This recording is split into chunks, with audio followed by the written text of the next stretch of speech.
Hey, what's up guys, Rev here. So currently there is something the whole world is laughing at and not with, and that is the Velma show. So today we're going to look at a few clips from this adult animated spin-off of the Scooby-Doo franchise and talk about why it is so hated by everyone.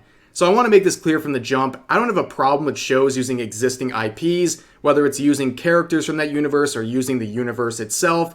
All of that is fine. It's just really big shoes to fill, especially when it involves a beloved franchise like the Scooby-Doo franchise. Now, why does everyone hate the Velma show so much? Well, besides the cringe-inducing jokes, the almost impressively unlikable characters, and the overall garbage writing, people hate this show so much because it doesn't make sense. It's very clear that the only reason they use the name Velma and the Scooby-Doo franchise is to boost the popularity of the show by generating hype through the existing IP and its long-standing fanbase and reputation. That is it. Remove the name Velma and give all the characters generic names and appearances and keep all their personalities, and nobody would know this show has anything to do with Scooby-Doo. In fact, Scooby-Doo isn't even in the show. Something that the producers have proudly bragged about. It makes no sense. It's like a cheeseburger with no burger, and then they repurpose the remaining mass into a salad. It's like Spy Family with no Anya, and then it focuses on Lloyd, who's now a farmer in Guatemala with a completely different personality. It makes no sense. Just make an original show. It's all a giant spit in the face of the existing IP. You know, make spin-offs or parodies from an existing IP in a way that shows love and appreciation for the original franchise. This show not only fails to do that, it leeches off of the namesake of Scooby-Doo while openly mocking the exact target demographic it's supposed to be appealing to. I've actually been feeling pretty nostalgic the past few days. The Velma show and its public reaction reminds me very much of High Guardian Spice, the kind where only the series creators and the biggest bootlickers defend its existence, while the rest of the world laughs at them. But let me make this clear. No hate watching. Stop hate watching Velma. We are not going to get a season 2 as the product of hate watching. Today, we are going to watch this dumpster fire in the most ethical way possible, and that's by watching the trailer and a few clips on Twitter. So without further ado, let's see what all the buzz is about surrounding Velma. So before we look at the reposted one on Twitter, here is the trailer posted on YouTube, and I just want us to observe the incredible ratio on the likes and dislikes. It is impressively bad, and as you might have predicted, the comments are also turned off. But here is the trailer reposted on Twitter, so we don't even give them a watch on YouTube, so it's ethical watching, so buckle in and let's watch the Velma trailer. My name is Velma Dinkley, and I've decided to finally share the bone-chilling events that drove me to assemble the greatest team of spooky mystery solvers ever. This is my story, told my way. She has no brain! Oh, I'm not dissing her. She has no brain! Ba-doom-tsh. That's some gut-busting comedy, am I right, ladies and gentlemen? So for an adult animated show with a lot of violence and sexual themes that's clearly aimed at adults, they have some, like, elementary school humor, like this is something you'd expect in your generic kids cartoon.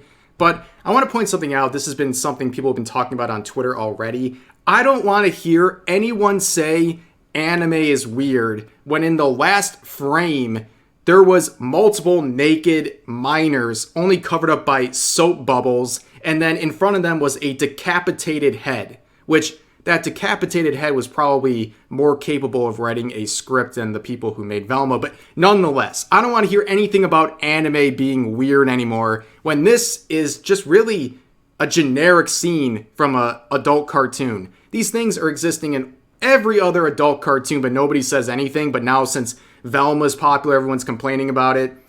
I don't want to hear it. It's all hypocrisy, but I don't want to get too off track here. Let's continue. And it starts with a murder, bitch. Ooh. Oh, she's sassy. If I can't convince people I didn't kill Brenda, I'm going to be arrested. I know, but I also know how to find out who did kill Brenda. I think it has something to do with drugs, which I hate. You guys get it? It's because he's Shaggy. And people thought Shaggy was on drugs because he was a hippie. But this guy, he's not on drugs. That's the joke, in case you didn't get it. That was the gut-busting joke that they included in this trailer to really give a homage to the original cast. It's really quite tasteful, beautifully done. Hey, Fred. Do I know you? It's Velma from school. I have a disease where I can't recognize people who aren't hot. Is it called rudeness? I have an illness! I really needed to put on the cringe hazmat suit before that. That was... I'm having, like, heart palpitations right now trying to deal with this. Okay. Hey, Daphne. Wondering why the police have not yet caught the serial killer? It's because it's a ghost. Jinkies. She said the line! She said the line! She said the line! They were like, you know what, that's enough. That's enough to justify calling this series Velma. She says Jinkies. Man. Love danger. What is it with Western cartoons and these awkward twerking scenes? It's not funny, man. It's like, you know, it was a room full of boomers writing this show, and they're like, what do kids like these days? My daughter actually likes to do, she likes those twerking things. That's all the rage with all the TikTok users these days. Yeah, let's have her do an awkward twerk. That hasn't been done a million times in cartoons, and it's a smash hit every time. Like, please, dude. Like, trust me, there's enough Velma twerking the right way if you look hard enough, okay? You didn't need to curse our eyeballs with this. Like, my eyes, bro. Like, please. Wait.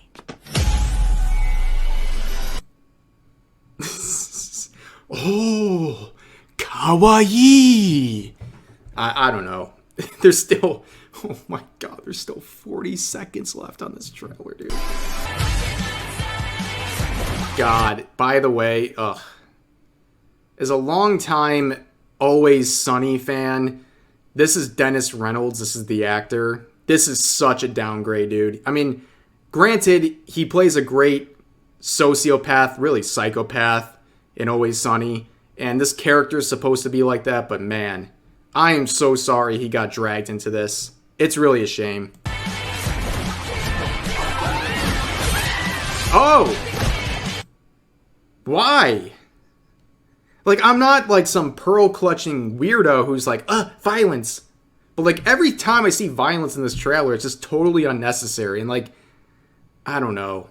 It's like they're trying too hard to get the mature rating. It's kind of like when High Guardian Spice would just randomly drop like curse words, which I can't even say because apparently YouTube will just demonetize anyone for saying a single curse word in a 10-minute video.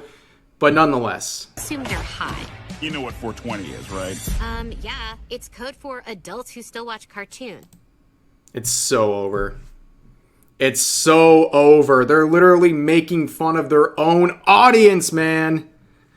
Yeah, you know, those losers who watch cartoons as an adult. Oh, you mean our main target demographic that'll dictate whether this show is successful or not? Yeah, let's poke fun at them while also doing it in the most painfully unfunny joke imaginable. Like, I get it. 420 jokes are very overused and mostly unfunny, but this managed to be 10 times worse. That's almost impressively bad, but I was going to watch multiple clips, but I feel like my skeleton is leaving its body, like it's cringing right out of its frame. So I think we're just going to watch one more clip, and I think it's really important because it talks about the Fred character, okay? Fred, they massacred my boy, okay? It's painful. Let's just watch. Fred Jones did not kill those two girls. His whole life, Fred has never had to lift a finger to do anything. He's been so pampered, his body hasn't even felt the need to fully mature. I mean, Fred literally can't feed himself.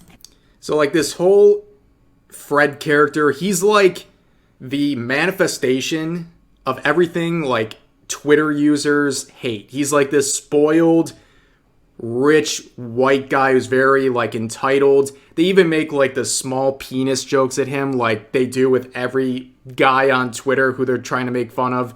You know, it's like very tired and like it's like a weird boogeyman they create, and he's just so... Let's just see. That's not true. No, you just cut the food and put it on the... What's the dumb thing called? A dingle hopper. Great. Show us.